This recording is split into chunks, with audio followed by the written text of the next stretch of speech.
subukan natin alisin to kung maalis natin yung fine lines na yan o anong linya yan, ang tawag nyo yan.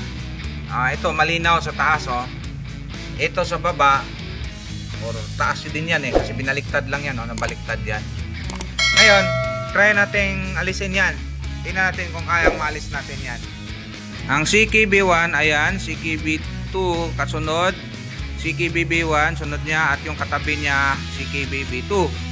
Ngayon karugtong niya sa kabila, yung ginawa natin labo, kiniskis natin yan, sinubok natin putulin yung karugtong niya sa dulo 4, CKB1, CKB1, CKB2, CKB2. Yan, basta yung clock signal na yan. Nung kinat natin niya yan, nakat ko na yan, kakakat ko lang, titingnan natin kung ano ang nangyayari sa loob.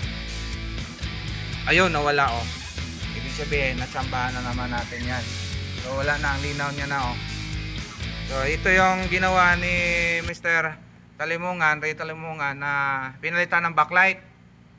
So ang pinalit niyang backlight yung concave, di ba? Concave ba, sir? Yan. So unang accomplishment